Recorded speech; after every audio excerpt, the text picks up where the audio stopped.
நீ சினிமாவில் இருக்க, உனக்கு எப்படி அவ்வளோ ஈஸியாக பொண்ணு கிடச்சிச்சு? ஆனால் அன்னை இல்லத்தில் நிறைய காதல் திருமணம், இப்போ கூட காதல் திருமணம் நடந்திருக்கு.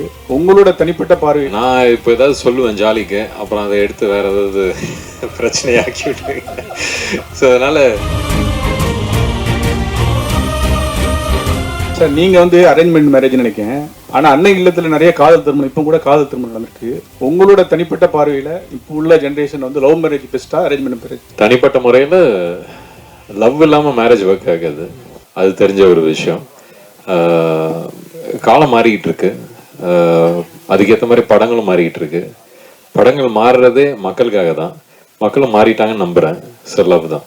சரி, இது வந்து நிறைய விஷயங்களை பற்றி பேசுது. இப்போ நீங்கள் சினிமா இந்த மாதிரி விஷயம்னு சொல்ல போதே எனக்கு பிரியன் சொல்லியிருக்காரு, அவருக்குன்னு கல்யாணம் நடக்குதுங்கிற போது நீ சினிமாவில் இருக்க, உனக்கு எப்படி அவ்வளோ ஈஸியாக பொண்ணு கிடச்சிச்சு அப்படின்னு கேட்டாங்களாம்.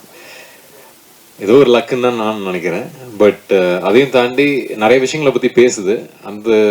அதெல்லாம் நீங்கள் படம் பார்த்து புரிஞ்சுக்கணும்னு நான் நம்புகிறேன்.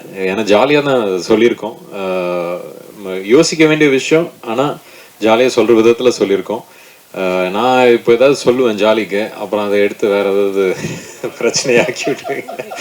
ஸோ அதனால் உள்ளபடி நல்ல கேள்வி தான். பட் ஆனால் நீங்கள் கேட்ட கேள்விக்கு இவரோட அனுபவமே இருக்குது, அதுக்கு தான். சார், டேரக்டர் ஸ்டேஜில் சொன்னாங்க, எனக்கு கதையே சொல்ல தெரியல, சொல்ல தெரியாது சொல்லிட்டு டேரக்டர் உங்கள்கிட்ட சொல்லிட்டேன்னாங்க. சார், அவர் கதை சொல்லும் போது உங்களுக்கு என்ன தோணுச்சு ஸ்கிரிப்ட் எடுத்துன்னு கொடுக்கும்போது? இல்லை, கதை சொல்ல வரவங்க வந்து எப்பவுமே ஒரு பயத்தோடு வருவாங்க. அவங்கள எந்த அளவுக்கு நம்ம கம்ஃபர்டபுளாக ஆக்குறோமோ அதே மாதிரி அவங்களும் ஆகுவாங்க. ஸோ அவர் அப்படிலாம் சொல்கிறாரு, நல்லாவே பேசுகிறாருல்ல, இப்போ தான் பார்க்குறீங்கல்ல, நல்லாவே சொன்னார். கதையை என்ன தேவையோ அதை சொன்னார். அதை எடுத்து மிச்சதை வந்து எனக்கு நான் ஸ்கிரிப்ட் படிக்க பிடிக்கும். அதனால் அதுக்கப்புறம் ஸ்கிரிப்ட் எடுத்து பார்த்து படித்தேன்.